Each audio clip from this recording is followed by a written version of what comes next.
Hi everyone, and welcome to the first in a series of short videos on the Blitz, the attack on London in World War II. Now, this first video we're going to be looking at two things. Number one, why was London itself targeted? And number two, what preparations had London made to try and deal with this new situation? So, World War II, 3rd of September 1939, Britain declared war on Nazi Germany. There was a fear, ladies and gentlemen, that London and other major cities would be attacked because technology had changed, technology had improved since the end of World War I in 1918, particularly in two areas, as far as we're concerned here. Air transport and also the types of bombs made. Because there had been leaps forward and technology was better in these two areas, for the first time really, civilians were under attack, they were under threat, they were in the front line, they could be attacked. So there's a new situation to deal with. September 1939, there is war. We declared war, but most of the fighting is over in Poland. And then from about October 1939, right the way through that winter until the spring of 1940, there was no real fighting. There was about 6 months. It was called the phony war, ladies and gentlemen. Then all of a sudden, Blitzkrieg in Western Europe. The Nazis attacked, they pushed forward. And with their new tactic, they invaded and conquered many, many countries, including France, Belgium, Netherlands, etc. in Western Europe. That meant by the summer of 1940, there was a situation where London and other cities may be attacked. This was called the Blitz. Now then, first key question for us. Why was London chosen to be attacked? Why was it under such a threat? Why attack London? Have you got any ideas? Well, here's a few for you. See if you can tick these off. Number one, of course, it was the capital city. The royal family, the King and the Queen, were there in Buckingham Palace. Imagine if there was damage to Buckingham Palace or the royal family were attacked, it would cause a real deficit in the morale of the country. People would be very, very upset and annoyed. Therefore, for the Nazi Germans, it was a perfect target. Second reason, London was the centre of government. If you could kill many, many civil servants, upset the government, disrupt the government, that would disrupt the war efforts of Britain, which would benefit the enemy, Nazi Germany. Third reason, London was an important port, bringing in food, military supplies. Well, if you can damage that, then there's going to be a shortage. That again will harm the war effort and it will bring down the morale of the people. So it was targeted because it was a port. Fourth, it was a centre for industry, light industry, heavy industry, factories. It was a transport hub. If you damage all of that, you damage the war effort. Reason number 5. It's an area of huge population, squeezed in, quite densely packed, over 8 million people. If your aim is to target and attack and injure and kill civilians, it makes sense to attack them when they're all close together. Target London. It made sense. The 6th reason is to do with geography. London is down in the southeast of England. Then it's got the River Thames, the estuary running out to the coast. Then you've got the English Channel, the North Sea, and then it's across to continental Europe, France, Belgium, Netherlands. But that's where the German forces were. That's where their planes, their bombers were based. So it made sense for the Germans to target a city where they could reach quite easily. Also, of course, the River Thames, the estuary, was perfect for the pilots, the German pilots. They could follow the route in. It acted like a route finder or a signpost saying, look, London this way, just follow the river. Also, of course, at night, if they attacked at night, the moonlight would shine on the river and it would glisten and gleam. And if you're a pilot, you could follow it. It's almost like lights guiding you in. I once heard a talk from a German pilot, and he was bombing the city of Hull up on the northeast coast. And somebody asked him, he said, how come you never destroyed one of the great churches in the city centre of Hull, Hull Trinity, now named Hull Minster? And he said, we would never destroy that building because it was such a building, such a big building, it acted as a perfect landmark for us. We could target it and see everywhere we wanted because of that as a landmark. And it was the same with the River Thames, targeting and showing the way to London. The final reason why London would be attacked, for all those reasons, being the capital, if London fell, the morale would plummet. It would have a huge impact throughout the whole of Britain and indeed the British Empire around the world. It would be terrible for morale.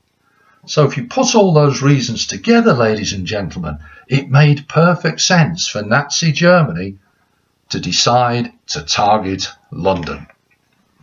Now, in this exam, one warning for you. Hello there, I'm a general. Hello, and my name is Generalisation.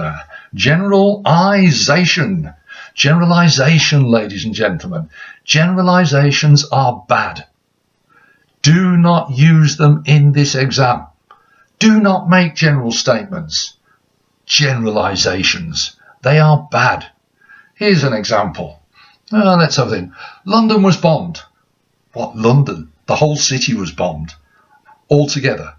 At the same time. No, that's too simple. It's a general statement. It is not true. London was bombed and it was the same for everywhere in London. No, that's not true either. You've got to be, you've got to be specific, ladies and gentlemen. You've got to be accurate and precise. Yes, parts of London were bombed. Different parts were bombed at different times. Different parts of London were bombed differently. Some were very severe, terrible damage. Other parts quite light damage. Can you see you've got to be specific? Avoid the bad generalisation. Little tip for you for the exam, ladies and gentlemen. Now, remember what I said about London. Don't just put London together as a huge city and everything's happening at the same time. Might help you if you could break it down. Let's have a look at, say, just 4 different areas of London. The first one. The East End.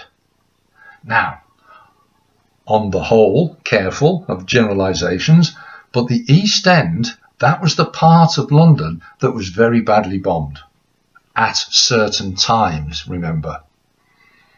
Why would they attack the East End? Well, it was bad for morale because there's people there. It was bad for the economy because it was down near the docks. Remember, London was a port. It was bad for the military impact. If you are disturbing the docks, you are disrupting the war effort. Okay? Docks, factories, therefore attack it. The East End of London was severely attacked at various stages. The East End. What about Westminster? Slightly in a different part of the country. Well, what's in Westminster? Well, you've got the Houses of Parliament for a start. And then you've got up near Buckingham Palace and the King and Queen. Okay, why would they attack there at certain times? Morale, attacking the royal family. Buckingham Palace was hit, I think it was September 1940. And the Queen at the time said, I am glad we've been bombed. Now we can look the East End in the eye. Can you see what she's saying? The East End has been badly damaged. Now we've been damaged, I can go and visit them and say, yes, I know what it's like. Morale was very important in the Blitz. I'll come back to that later.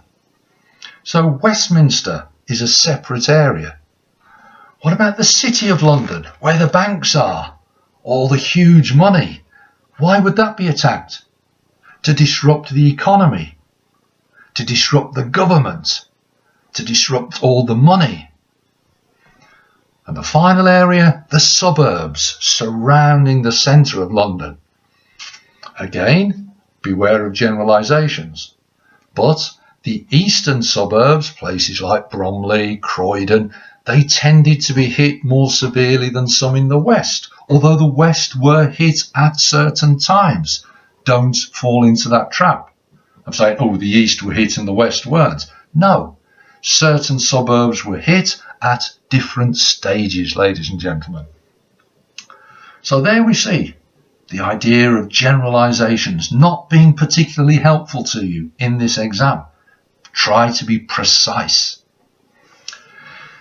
Now, the final part of the video, preparations. How did London prepare for the Blitz? Well, there's an old saying, ladies and gentlemen, fail to prepare, prepare to fail.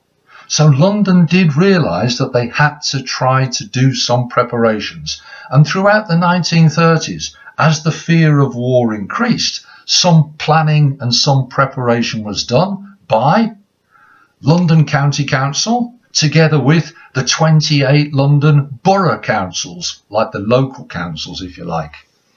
Some laws were passed by the government, the Airraid Precaution Act.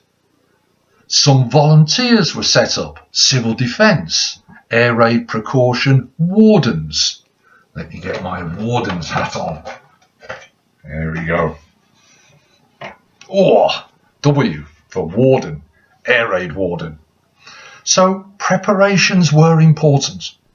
And we'll look at 4 different areas. The first one, evacuation.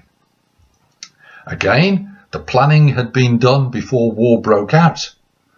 They planned, they said, oh, well, as soon as we declare war, they'll attack us. Day 1, 60,000 will die.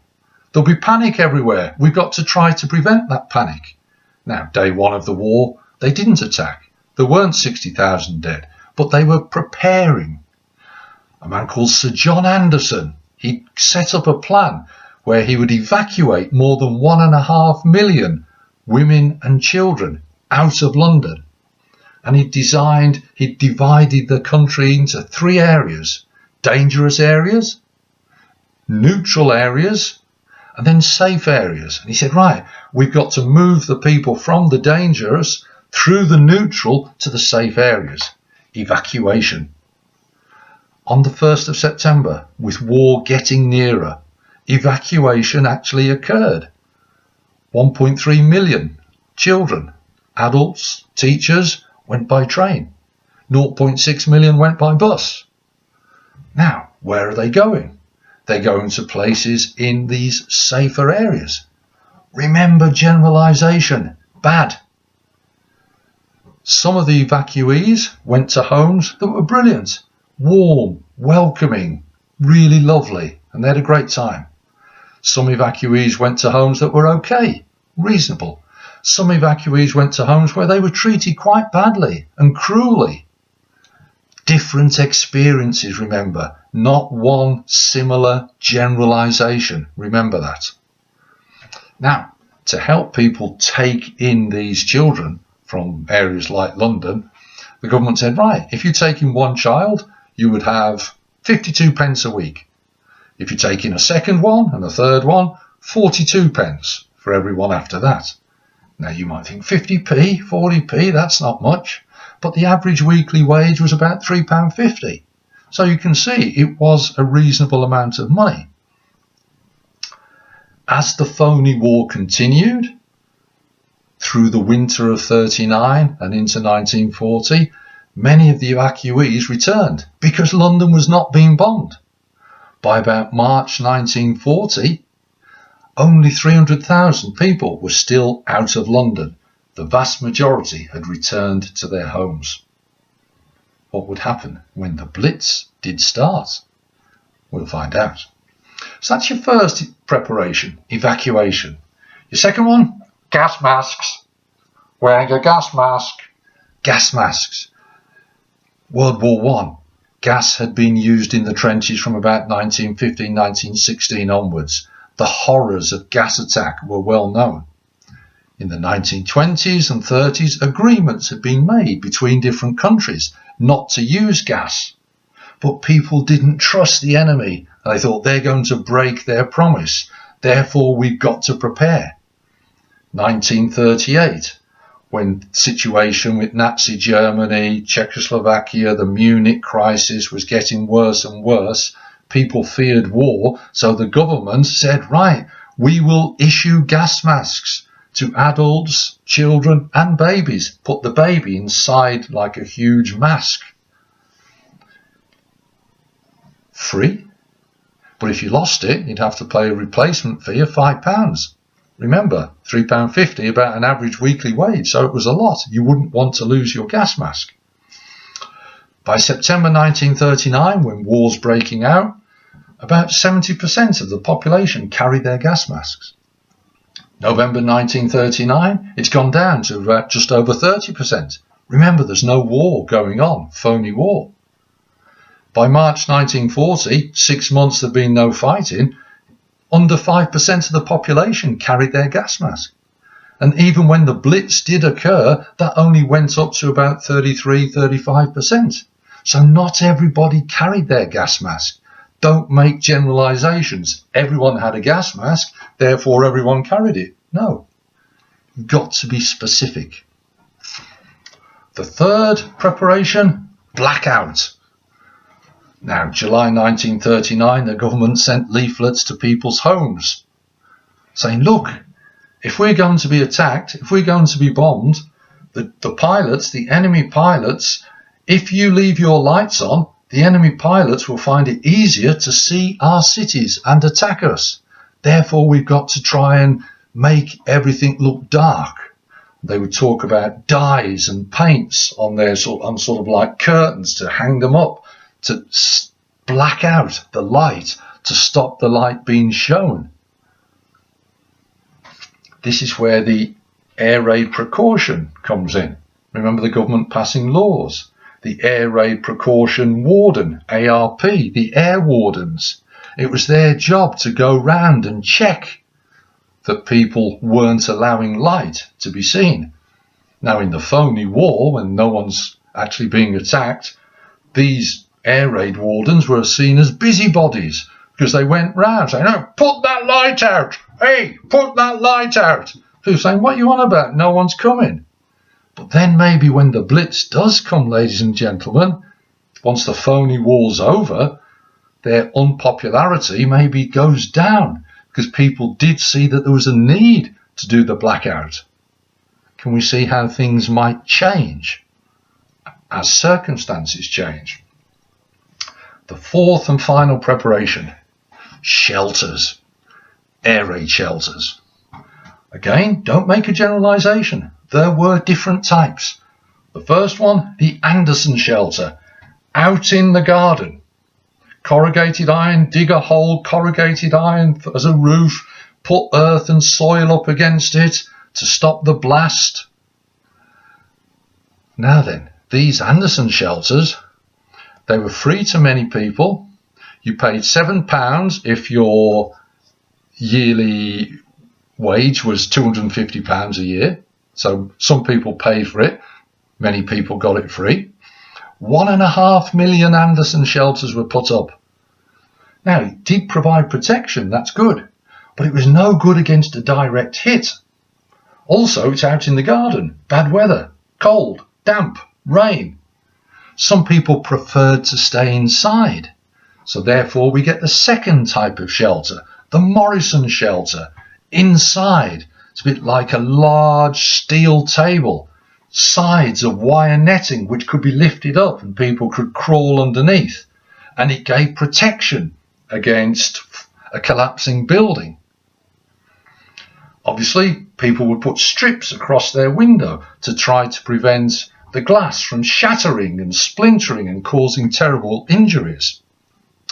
So Shelters also were used in the garden, in your house. Some people just made do with going under the stairs for extra protection. Some people used basements in public buildings. Some people had basements or cellars in their houses. Sometimes the government would say, let's dig trenches, for example, in Hyde Park. Later on in the Blitz, as we'll talk about later, many people went down in the underground railway stations. So, this video, hopefully I've shown you why London was a target. I've shown you how London tried to prepare. What we've got to do next is actually see, did these preparations work? What actually happened when the Blitz came to London? September 1940. The Blitz and London. That's coming next. As ever, I hope it's been useful. Speak to you soon. All the best now.